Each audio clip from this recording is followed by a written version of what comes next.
It was an ordinary Wednesday morning in the small industrial town of Millhaven, Ohio, the kind of town where everyone knew everyone, and where the rhythmic hum of the steel factory was part of daily life. Daniel Brooks, a 42-year-old father of two, clocked in at 6:58 a.m., just like he always did.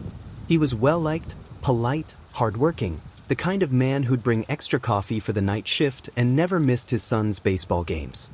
To his co-workers, Daniel was the heart of the factory floor. But on March 8, 2019, Daniel didn't show up. At first, no one thought much of it. Maybe he overslept. Maybe his old truck broke down again. But by noon, his phone went straight to voicemail. By evening, his wife, Marissa, called the police. When officers arrived at his home, his keys and wallet were still on the kitchen counter. His work boots were gone, but his lunchbox sat by the door, untouched. It was as if Daniel had vanished somewhere between home and the factory gates. Investigators quickly turned their attention to Tom Weller, the factory's manager, a gruff man with a reputation for short tempers and long grudges. 2 days before Daniel disappeared, the two had been overheard arguing about safety violations and cut hours. Rumors spread fast in Millhaven. Workers whispered that Tom had snapped, that maybe Daniel knew something he shouldn't have. When police brought Tom in for questioning, he was calm. Too calm, they thought. He admitted to the argument but claimed he had no idea where Daniel went. "I didn't like him enough to kill him," he said coldly. Still, traces of what looked like oil-stained blood were found near Daniel's workstation, and the pressure was mounting. But then, the story took an unexpected turn. Detectives uncovered something no one in Millhaven saw coming. Daniel Brooks, the quiet, devoted father, had been living a double life. A secret phone was found hidden in his truck.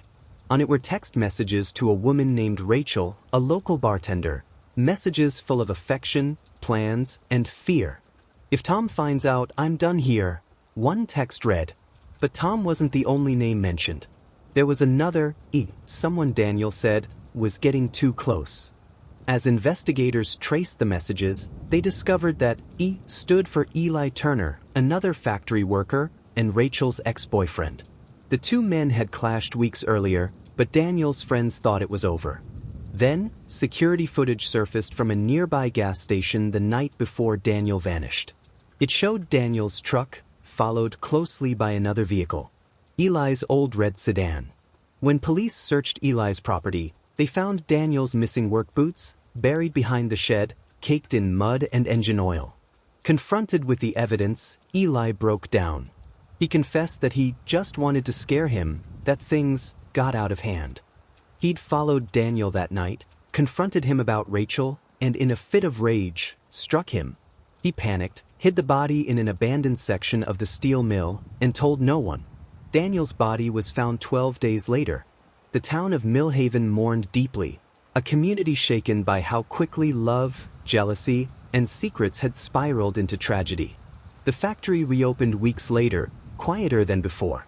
Tom Weller, once accused, resigned and left town.